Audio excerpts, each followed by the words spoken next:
kagat ang dilim.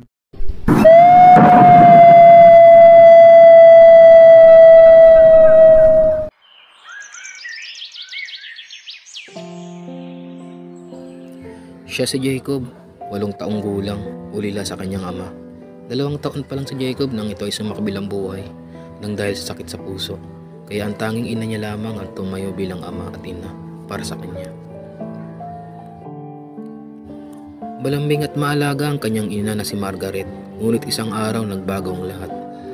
Dahil ang kanyang ina ay bigla na lang naging matamlay at hindi na bumabangon o umaalis sa kanyang kwarto.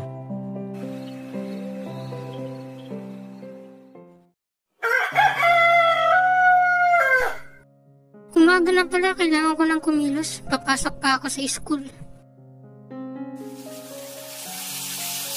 At dahil doon, mag-isa na lang si Jacob nag-aasikaso sa kanyang sarili. Maaga na mulat sa realidad si Jacob, pero dahil sa isang musmus pa lamang, siya ay hindi niya gaano nauunawaan ang manangyayari sa paligid niya. Balungkot ang buhay ni Jacob, mistulang isang bingi, dahil sa katahimikan ng bahay ng kanyang tinitirhan. Maligo, mag-ayos at kumain mag-isa bago pumasok sa paaralan. Yun ang buhay ni Jacob, ang araw-araw niyang ginagawa.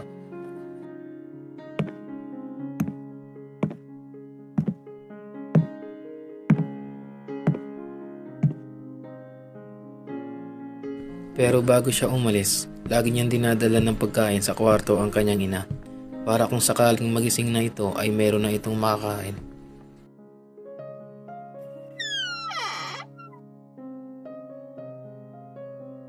Ma, pinaghandaan nga pala kita ng pagkain. Pagbangon mo, kumain ka na para bumalik na ang iyong lakas. Sige po ma, alis na po ako.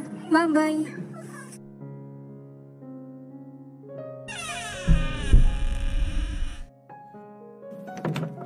Malungkot man ang buhay, pero ito'y hindi naging hadlang sa buhay ni Jacob. Dahil umaasa siya na balang araw ang kanyang ina ay babalik muli sa dati nitong sigla.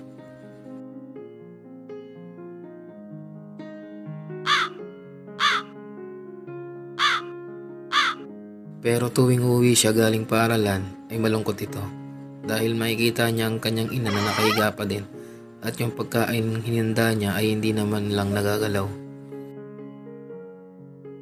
Kaya ililigpit niya na lang ito at siya na lang kakain.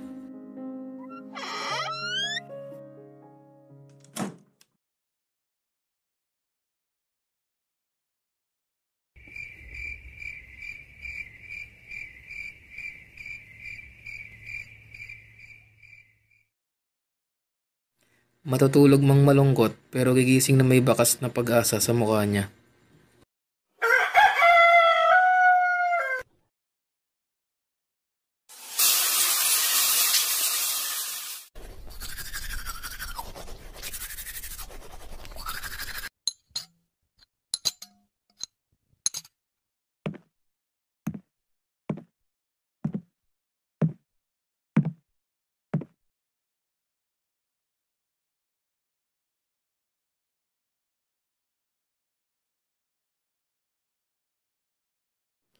Minsan naiisip ni Jacob na tumigil na lamang sa pag-aaral para mas maalagaan niya at mabantayan ang kanyang ina.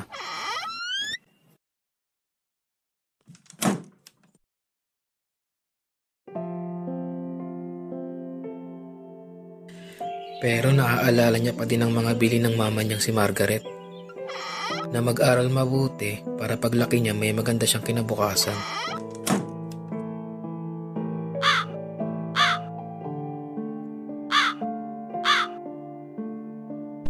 Ma, bumangon ka na dyan, oh. Sabay na tayo kumain.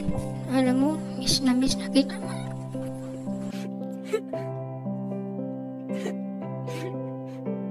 Pero kahit anong gawin niya or sabihin, ay hindi siya pinapansin ni Margaret.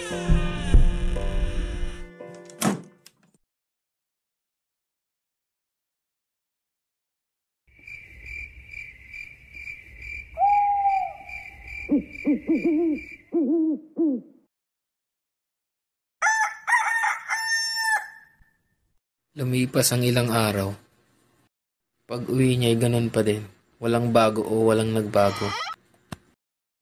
Sa sobrang lungkot ni Jacob, iniisip niya na baka hindi na siya mahal ang kanyang ina na si Margaret. Kaya di na siya neto kinakausap. Pero sa di inaasahang pangyayari, bigla na lamang siyang tinawag ng kanyang ina.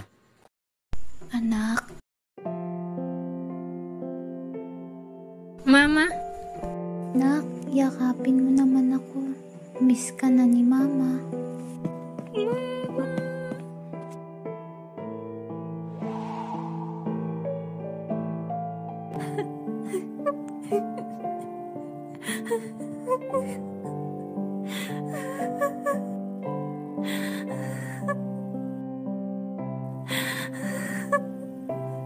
ba't ka po umiiyak, Mama? Anak, patawarin mo ako dahil hindi kita nailigtas. Ano pong ibig mong sabihin, Mama? Anak, patawarin mo sana ako dahil hindi kita nailigtas. Isang malalim na salita na hindi naintindihan ng musmos na si Jacob. Sorry anak, kung matagal kong hindi natanggap. Sana matanggap mo na rin. Sa hindi lingid na kamalaya ni Jacob, isa palang trahedya ang nangyari na nagbago sa buhay niya. Aksidente, mahigit 1 taon na ang pangyayari dahil lamang sa laruan ng eroplanong gawa sa papel.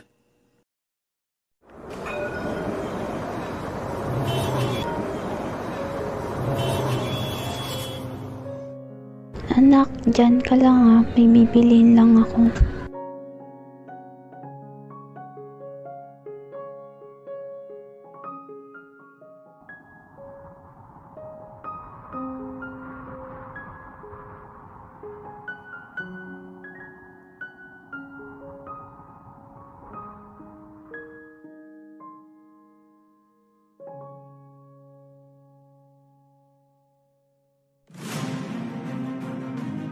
Mama, kuhanin po natin yung eroplano ko. Huwag ka muna magulo anak. May ginagawa pa ako.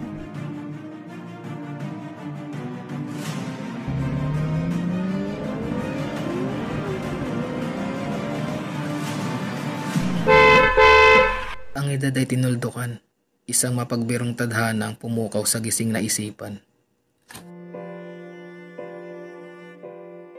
Si Jacob ay nabangga ng isang nagraragasang sasakyan na kumitil agad ng kanyang buhay.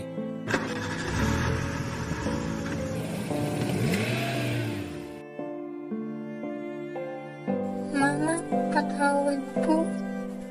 Mama, patawad, ang muling salita na sinabi ni Jacob bago siya naglaho. Kasama ang kanyang ina na si Margaret.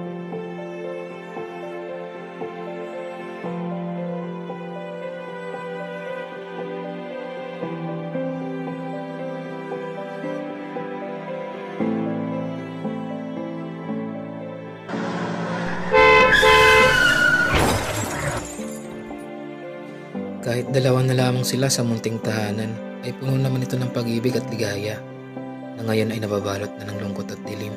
Ang dating maaliwalas na bahay, ngayon ay sira-sira na balak na ding gibain para sa itatayong business market.